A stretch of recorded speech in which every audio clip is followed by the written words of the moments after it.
Dorian, good morning and welcome to the fourth annual CAV Forum. Good to see you again. Yeah, thanks for the invite, Rob. It's good to see you. Excellent. All right. So why don't we start, given that you're not actually in person here at the CAV Forum this morning, but why don't we start and just spend a couple of minutes, tell us a little bit about yourself and the work that you do with the Fennek Group and what it does in Australia. Yeah, no, thanks very much, Rob. And once again, my apologies to the delegates for not being able to be there in person to deliver this presentation. Obviously, I'm a big believer in face-to-face, presentations for a range of reasons, particularly for questions as well. But a quick background to myself. I've got a background in military and government, predominantly focused on land vehicles. And on capability development, so that is requirement setting as well as also operational management of vehicles as well. At Fennek Group, what we do is we're a fairly small consultancy based in Australia, with the majority of our work is consulting to defence and government, and probably at least 90% of our work is on land vehicles. So whether that's mobility systems or land combat vehicles or civilian armoured vehicles. So pretty much that's what we do. That's what we are. It's got an engine and wheels, and we're involved. And yeah, we've been around for about 8 years now. So that's sort of a quick background to who we are and why Rob's asked me to speak today. Excellent. All right, that's marvellous. Thank you. All right, well, please take it away. We're very keen to hear your presentation this morning. So away you go. Thanks very much, Rob. I'm cognizant this is a very dry topic. It's even drier when it's delivered via video. Also, because I'm not there, I can't read the room and see how many of the delegates are jet lagged, or how many of the Brits are hungover, and Aussies. But please bear with me, and I'm sorry if it comes across as a lesson or anything like that. It's just because I honestly can't take questions live. I'm not going to provide a comprehensive lesson on program management or how to write a plan. You can do that through ChatGPT or a range of courses. But mainly what I hope to achieve is to persuade you to adopt a programmatic approach to the management of civilian armoured vehicles. And to talk about that, I'll just bring up some slides here to help us as well. Essentially, I can summarize the entire presentation in the second line there, playing the long game. And what do we mean by that? And why should we adopt a programmatic approach to the management of civilian armoured vehicles? Essentially, it's a simple answer: to improve value for money. And what is that? It's either to ensure you procure the right capability or vehicles, and to procure them in the most cost-efficient manner. There are many definitions as to what a programmatic approach is, and it depends pretty much on the field or the industry or the academic theory you're reading. However, the characteristics listed there that I've got there in dot point are pretty much central to all its forms.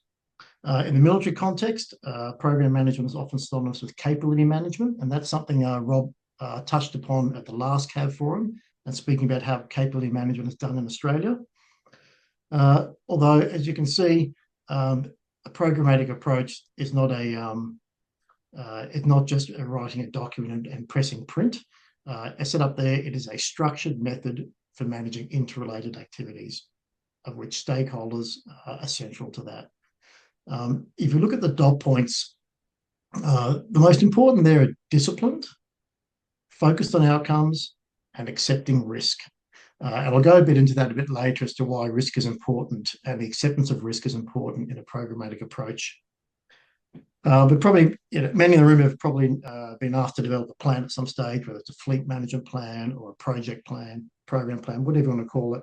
And obviously we go and we write our plans and we press print and we show our boss the plan and we chuck it on the shelf. But how often have we actually been asked to benchmark our progress against that plan? And how often have we actually used it as opposed to just being shelfware? We get it done, we put it on the shelf, and we're all guilty of it. Most first world governments had a pandemic response plan or plans when COVID hit, but as soon as it hit, a lot of them threw them out the window and started planning from scratch.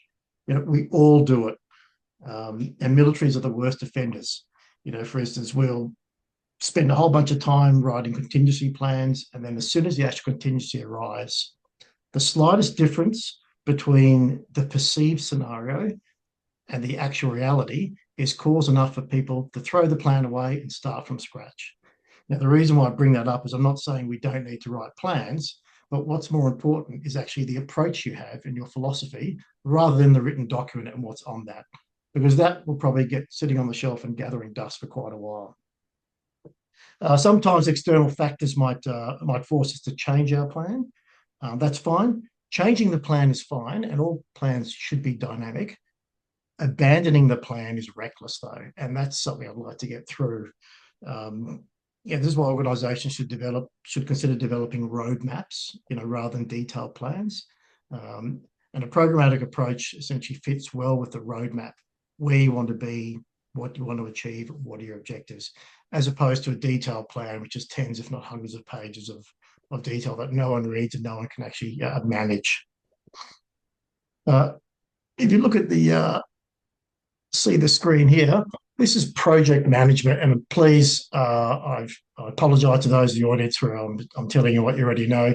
But if we look at project management, and what I've shown here is essentially 5 years of managing a CAV fleet. Project would see that as managing each individual year within a budget cycle. And I speak now to the members here who are from large organisations, whether that's government or NGO. Usually your budget will be given to you every year, and you go, oh, well, I can only plan so far because I don't know what my budget is in the following year. What you're essentially doing then is project management on a small scale. If you're not planning beyond your budget, you're not doing programmatic management. I'd also contend that you might not even be doing fleet management. If we go one step up here and look at fleet management, we've got the same constraints of a budgetary cycle. And I'm just assuming there are a 12-month budget cycle. Apologies for those in the room who don't align with this. But a fleet manager will be looking out to 5 years, but unfortunately, they'll only be making decisions within the year. And that's what we consider to be fleet management. What I propose to you today is a programmatic approach wouldn't look at 5 individual years, but would look at a 5-year block. The benefit of this is that you are focused on the long-term objectives. You are synthesizing a lot of different efforts together. And yes, the reality is your budget still might be approved every 12 months or so, but that doesn't mean you can't actually plan beyond that 12-month horizon. There are many stakeholders that need to be influenced, and there's risk that needs to be accepted. I contend that if we took the same approach of I can't make decisions or plan beyond my budget cycle in our personal lives, then we'd never get a home loan, for instance, that extends for 10 or 20 years. We'd never commit to any long-term financial products, simply because we don't know if we're going to have a job next year. What I contend with the programmatic approach is that you can still plan your activities out to a 3, 4, 5, even 10-year horizon in some instances, without having the certainty of budget there.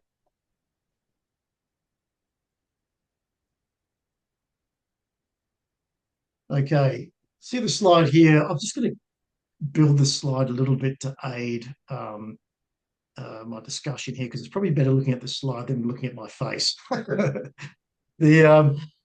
Quite often the vehicles are the easy bit, and as you can see here, we've got a fleet management office, and that's where the fleet manager is sitting. And we're naturally drawn to the expensive shiny object and the definitive nature of the vehicle, its size, its protection level, its performance, its price. These things are easy to understand and to evaluate. We're drawn to it because we can touch it.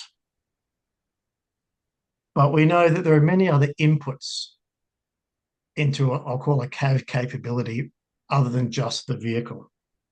And those out there will know that your sphere of influence likely includes many stakeholders and enabling activities, such as the ones I've listed on the left. All of those stakeholders on the left, from drivers to local authorities to even the user, and if you're managing a dispersed fleet, like a lot of you in the audience will be, they all have their own missions, their own budgets, and you probably don't actually have any authority over any of those stakeholders on the left, but somehow you need to manage them. How do you articulate then your objectives and needs to all these stakeholders so that they help you achieve your goals with managing this fleet? I'd suggest a program roadmap would be a great solution. You don't need to own the person or the asset in order to provide them direction. It doesn't really matter what your document is called that you provide to those stakeholders. What is important is that it is conveyed to all the stakeholders so that you can all work towards a common goal. And this is what a programmatic approach achieves. Aligning efforts of a group of stakeholders towards a common goal over I'll call it a mid to long-term horizon.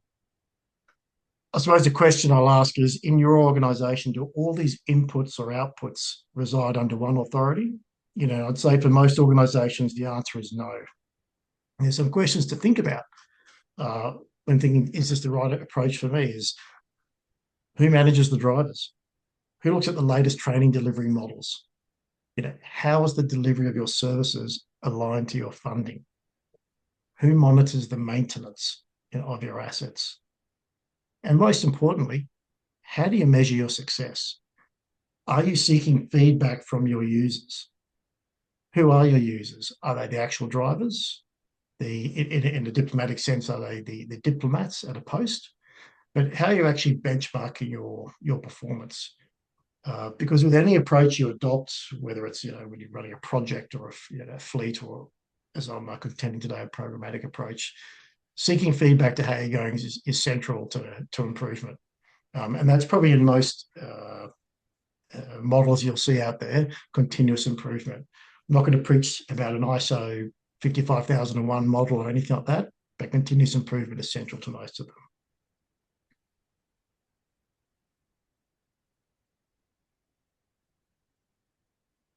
Okay, what are some programmatic activities? Now, the programmatic approach or program management is quite a large topic to be covered in half an hour.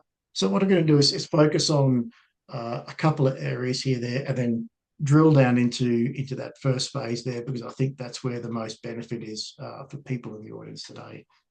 The portrayed here is a tailored version of the capability development lifecycle. It's used by most defence departments and many industries in one form or another.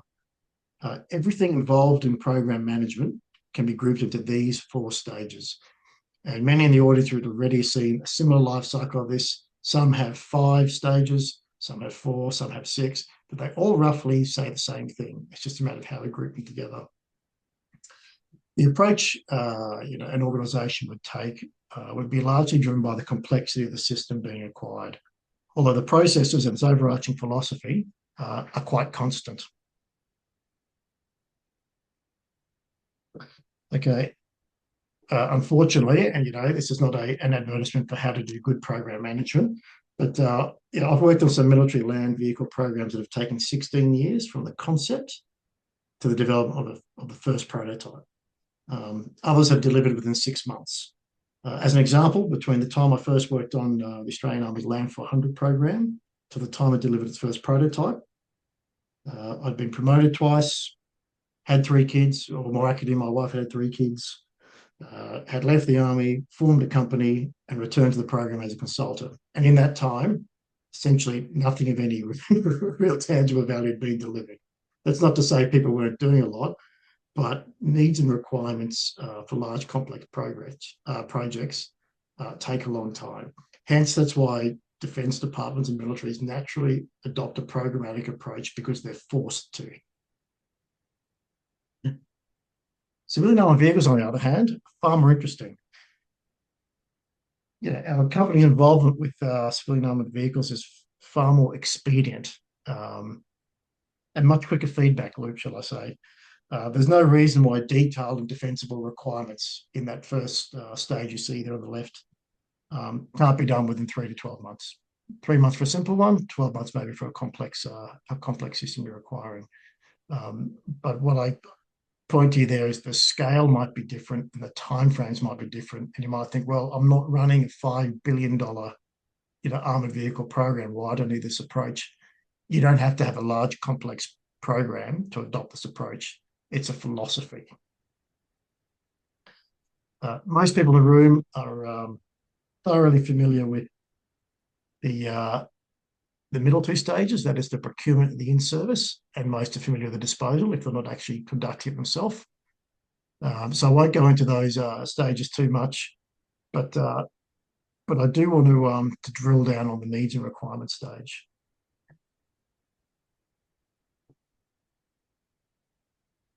So if you look at needs and requirements, this is my observations, by the way, which are based upon my personal experiences. I can't sit here and pontificate about how things should or shouldn't be done because, like most people in the room, we're all shaped by our own experiences. I'm not here to preach an academic model of any sort. But getting your requirements right results in you procuring the capability you need rather than the capability you think you need.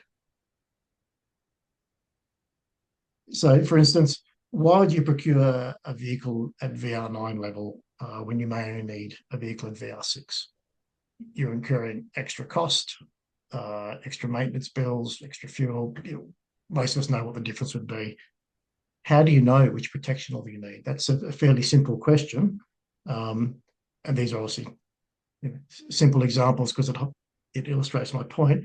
But do you need 7 seats in your vehicle or only 4? Armoured may be pushing you to purchase armoured SUVs, however, maybe an armoured minibus may better suit your needs. And most in the room will have a set of needs or requirements that they put out at an RFQ, say, hey, this is what we want. But how do you actually develop that? Are they a clear, unambiguous set of requirements? Do you have high confidence in these requirements? Because the more clear and unambiguous requirements, usually the better quality tender responses you'll receive. So how do you validate? How do you develop and validate requirements? I want to focus on this a bit more, as I think this first stage here is very important, because in a programmatic approach, once you get your requirements right, then usually your budget and schedule will follow.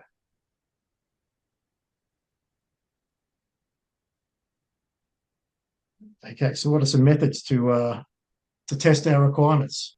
Okay, so my company uses a systems engineering approach to develop requirements, as that's how most of us have been taught. And anyone who's sort of worked in this area in Australia in government defence will understand the system engineering approach and will be grown, sat in a room being beaten to death about it. But it's a logical needs-based approach that is platform and product agnostic. Importantly, it seeks to achieve value for money, as said before, so that you can procure the right vehicles and procure them in the most cost-efficient manner. In Australia, this might be contentious in the room. The general view is that 10% of your acquisition budget should be spent on this first phase here, and that's important. Testing, prototyping, validating, seeking user feedback are all very important.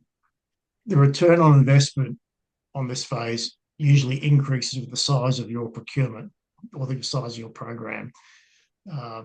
It's better to find out about a design flaw or an oversight, before you build 100 vehicles after they've been delivered. In isolation, this stage here might look expensive. However, through a long-term programmatic view, its true value does become apparent. As you can see, put up there some points. Some methods to validate your requirement. Market surveys is an easy one. Relatively straightforward, relatively low cost. Get out there, see what people can provide, work out what the art of the possible is. User workshops.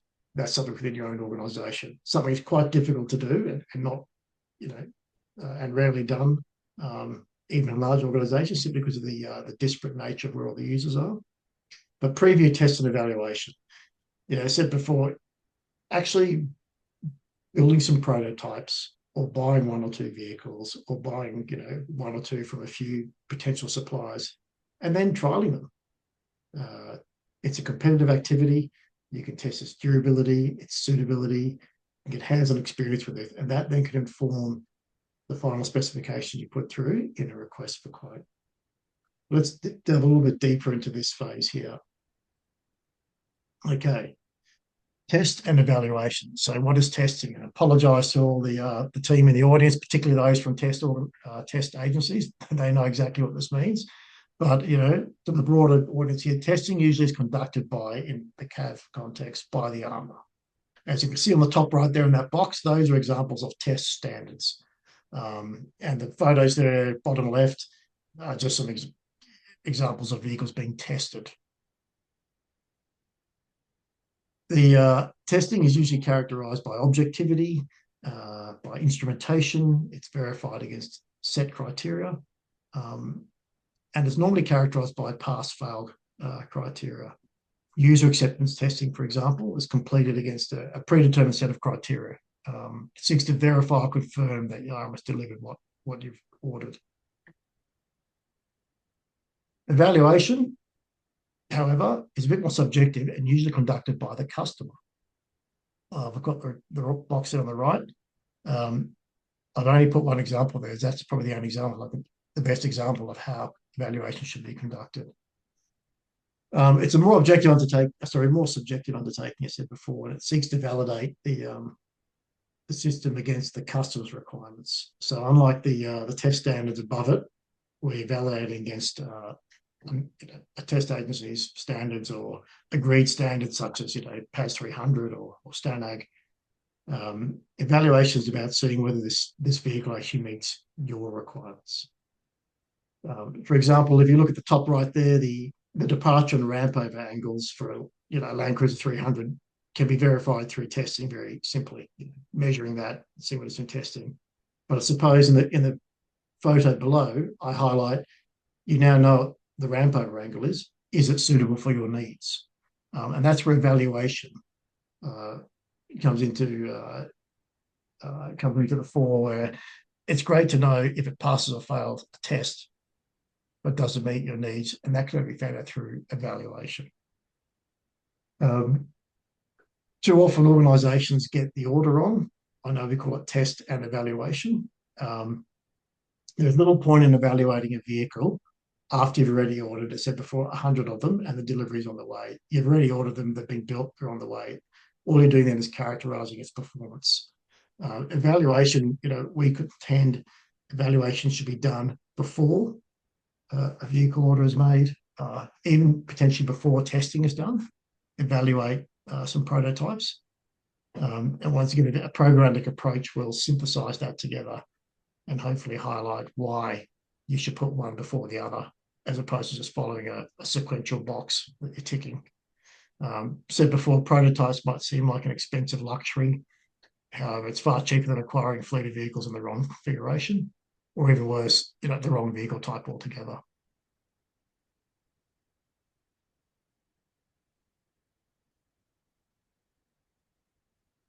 Okay, it's probably my favourite cartoon that most consultants will understand. What are the obstacles to adopting a programmatic approach to managing civilian armoured vehicles? The usual suspects are there: a lack of time, a lack of staff, a lack of funds, an inability to articulate its benefits to executive staff. The business case for adopting a programmatic approach within your organisation depends largely on the unique situation that you find yourself in. There's no one-size-fits-all model. The overall philosophy of a programmatic approach, however, is enduring and can thus be applied to almost any organisation. Hopefully, some of the examples I've gone through today and some of the points I've raised have persuaded you to consider revisiting this topic when you go back to your organisations and looking at, is there a better way of doing it? I wouldn't worry too much about the terminology that I've used today, whether it's programmatic approach or program management. The main point getting across about the programmatic approach is that it's long-term and it's outcomes focused. I hope you find this year's CAV Forum as productive and illuminating as I found last year's event. And thank you for your time. I hope to meet most of you in person in the near future. Rob, I hope you've got a good morning tea as well coming up after that bit of a dry presentation. But thank you very much for inviting me.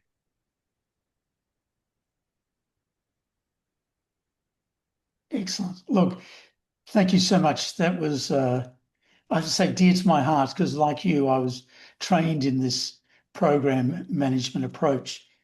So whilst we can't take live questions from the floor, I did jot down a few notes, which let me pose to you a couple of comments maybe that you can then respond to, and also some questions to elaborate. And maybe picking up on the very last thing that you were saying, and I can see that one of the challenges is that procurement agencies in the procurement office tend not to be technical people. They tend to be, they might have a technical assistance from within or external to the organisation, but they tend to be administrative, financial, legal, fleet management people, etc. And so the knowledge and the theory about that long-term approach of considering in the early parts of a procurement program the needs and the requirements, not only of the capability of the vehicle itself, but the through life support and the disposal, the supply chain. So how does one learn that? Where can one go maybe to just get the basics of it? As you say, maybe just type it into chat and just say, you are a procurement through life support specialists. This is what the prompt will say to chat. We're about to buy 50 civilian armoured vehicles for an NGO operating in East Africa. What are the things that I need to consider? Is that maybe the easiest way for people to do this? Yeah, well, I suppose besides doing a course or and I think I'll say formal study, whether it's for a course or a master's degree or a project management course, where they'll touch on program management, portfolio management. I think it's actually also case studies. But I said, if ChatGPT put in there, how do I manage 50 vehicles in East Africa, will bring you, I think, probably the top level points to hit. But it said today, there's lots of literature out there as to how to do it. I think the key thing I might not have brought it out is that we need the discipline to actually do it. So, as you said, we're sitting there at the beginning of a procurement, going, okay, how are we going to do this? And the finance person said, oh, that sounds very expensive. And everything you bring up sounds very expensive. And it's very hard to articulate why spending 10% of your budget up front to buy vehicles and prototype them and then maybe sell them or dispose of them after a trial rather than introduce them to service. It's hard for people to swallow, particularly, as you said, if they come from an administrative or financial background. Most engineers get it straight away. The engineers you work with are the complete opposite. They'd rather spend 50% of the budget up front and ask for more and do prototyping. That's true. They love it. Money seems to have no bearing on their decisions. But I think it's the discipline of actually, and I think most of the audience might know, and I apologise, I don't know who's in the audience, might know what needs to be done. It's having the discipline to actually do it and the influence to be able to do it. So, program management is a dynamic activity. It's almost a contact sport. You've got to be fighting a corner. On top of people ask for the next budget. The great thing about having and sorry to digress, but having something as such as a roadmap is that it provides a great business case for justifying a budget. So, for instance, if someone says, "Oh, look, we're going to cut your budget by 30% next year," what does that mean to you? If all you're doing is looking at the here and now, you'll go, "Oh, I don't know. I'll get back to you. Maybe I can buy fewer vehicles or this and the other." But with a roadmap, you can give it straight to someone and say, "That's my hurt statement. That's what I can't do anymore. These are my objectives. This is my program. If you don't give me the money I need, this part of my program can't be delivered or undermines, this part of the program." It's a great way of grabbing a holistic picture and to give to a wider audience. But as far as how does someone actually go and educate themselves as to how to adopt a programmatic approach, it's a difficult one. So we could recommend formal training. Without sounding biased, you could recommend you can grab a consultant to come on in and say, "Hey, look, show us how to do this," or please, let us know. Or they can just get find out the hard way, like, honestly. And look, taking up And, the point you were making before, which I think is, that roadmap approach, and to some extent to keep it simple. When you're in a procurement agency and you're running a CAV fleet,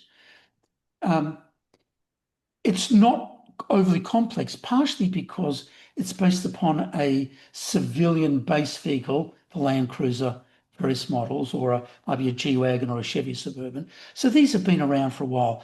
People understand them. And people have been doing CAV fleets for, a good 20 plus years across the world easily. And so that roadmap of understanding the needs, where are we operating, what's it going to cost, what are the actual capabilities within the vehicle, what's it going to cost to build, how much we spend on spares and through life support, how much will it cost us to dispose. And so the point you were saying before, someone comes, which has been happening, and saying, you've got to cut your budget by 30%. Well, if you don't understand the roadmap and you don't understand the components and the values and the impacts that each of them will have, then you can say, well, I'll just buy 30% less vehicles. Well, that's terrific because you're going to spend the money in next financial year. But this financial year, you've got to buy spare tyres. If you haven't got any money, now all of a sudden you don't have a vehicle to go out on mission. So I think that point's very, very important.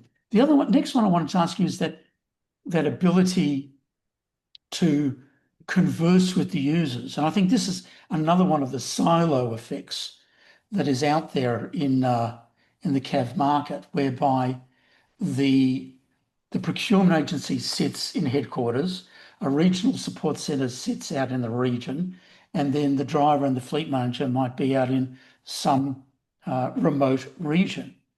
And that flow through, and I'll be actually talking about it in the next presentation with lessons learned, that flow through from top to bottom and back to top again. And, can you maybe talk again about that importance of getting the user involved at the beginning? And I can reiterate a personal experience whereby I built Chevrolet Suburbans for the Australian Embassy in Baghdad. Fantastic, not a problem. I sat in the back seat and I'm looking out and it's fantastic. I've got plenty of room. Well, I'm 5'7" on a good day. I'm not wearing body armor. I'm not wearing a helmet. So when the vehicles got to Baghdad, the regional security officer, a good mate of mine, said, mate, I've got a problem. Well, what's your problem? Well, I'm 6'2" and I put my helmet on. I can't sit in the back seat. Oops. Yeah. Well, that's a very expensive oops. And I didn't have 100 vehicles, I had 26 vehicles. That's a very expensive oops. So maybe you can tell us a bit more about that ability to grab that user feedback. Yeah, user engagement is close to my heart. I actually took a slide out because I didn't want to look like a zealot because I'm so big into user engagement. But end user engagement is very important up front because he said you can deliver the best vehicle in the world, but if it's not what the user wants, or if you deliver this beautiful shiny BMW Armoured VR6 that seats 4 and the user needs to move 6 people, then it's a fail. But user engagement, and we've had to do that with a client, recently trying to do user engagement in a number of different locations around the world. It's quite challenging. It's very challenging. And when you engage them, they'll all have a different opinion on what they need. Where it brings discipline into it is to grab everyone's view and viewpoint, bring it in, and then objectively go through it and start separating needs from wants. It needs to have 3 cup holders. Actually, no, you want 3 cup holders, but it probably doesn't need any cup holders, or it needs to have, VR7. Okay, that sounds like a need. But, how user engagement, is conducted, and, how we do it is we first do a first scrub of what we think the user needs are. And without going too much into system engineering, there are needs, we turn into requirements, but we'll do a first cut of that and go, right, we think this is roughly it. We then provide it to the users and say, have a look at that, have a review, have a think about it. Then we'll get in touch with you and we'll sit down and have a workshop. And then once they've had a read through it, we sit down with them, we work through it, it's refined. Then it comes back to us again, we have another crack, and it's an iterative process. And look, the issue of user engagement is critical, there's no doubt. And having been a program manager in a procurement office for a CAV fleet, one of the arguments is always, well, we've got standardized specifications that have worked for many years. We've got a panel of up armourers that we might want to buy from.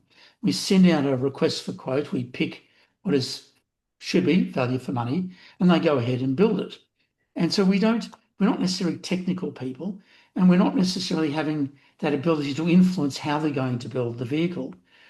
So, can you maybe speak to that point a bit for the people who are here today at the CAV Forum, who aren't really program managers, aren't necessarily technical experts, about how to interact with the up armourers and question them and get them to justify why they've got certain components like brakes or suspension, for example, systems in their vehicle, with the aim, as we say to our clients too, is you want to keep the old days, and I think you're a relative of my age of sorts.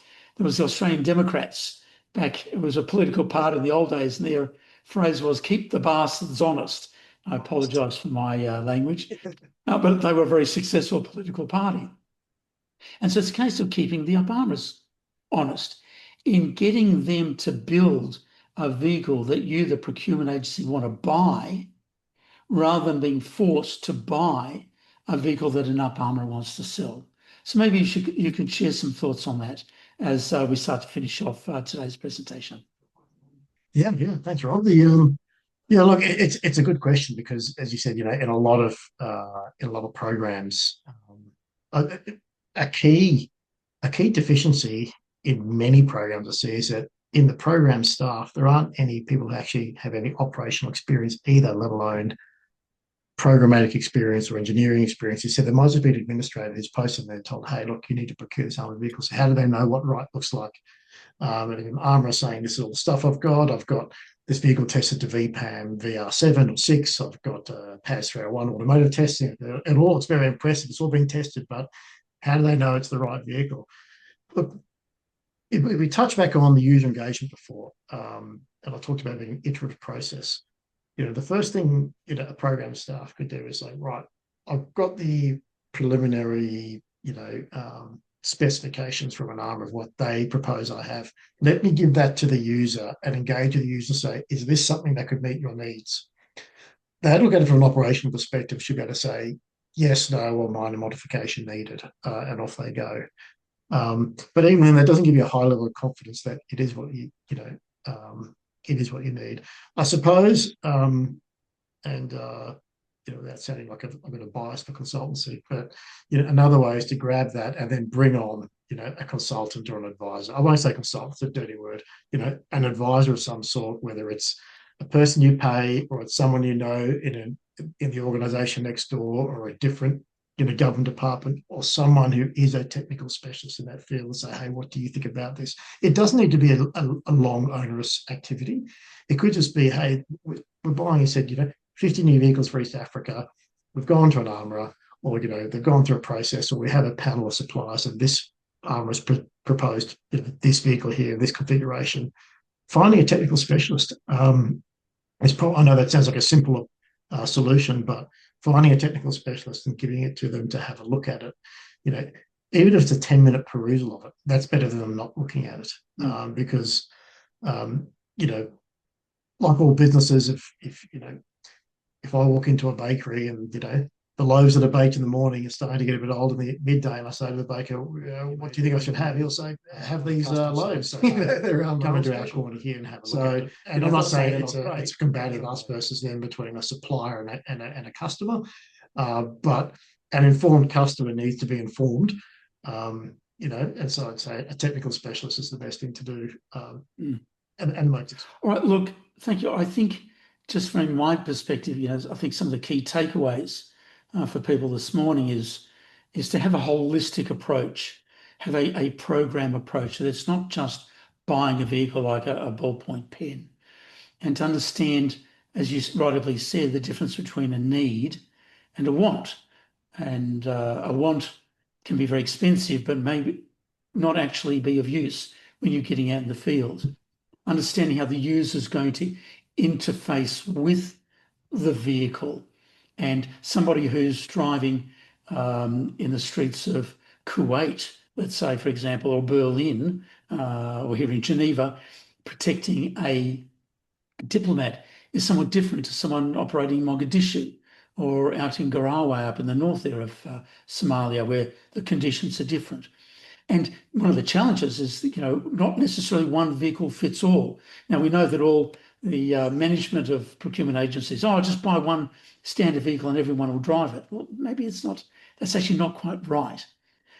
So understanding then how the user is going to use it and to engage with the user, and thinking through that through life support and building into the vehicle the ability to maintain it in the field in what is not a pristine Toyota dealership that you'll find in downtown Canberra, for example. I have very good Toyota dealers, I know that. And then also the understanding the disposal side. So there's that through life issue, the whole of life issue along the way. And that's what makes a good program. And yes, it's a challenge to get the management to buy in, and therefore, as you said, a roadmap to understand those components and their values and their costs and where impacts are at, and what are the risks involved in each of those different stages, and whether or not, in fact, cutting funds at a certain stage will increase risk or maybe not have a significant influence on the risk. So I think there's some of the key takeaways. Dorian, look, thank you so much for your time. I really appreciate it. We're sorry that you couldn't join us today or down at the pub tonight for a drink, but we look forward to seeing you hopefully next year at next year's CAV Forum. Thanks so much for inviting me, Rob. But I would have loved to have been there. Unfortunately, I can't. But thank you for the invite again. Excellent. Thanks very much, Dorian. Have a good day. Cheers.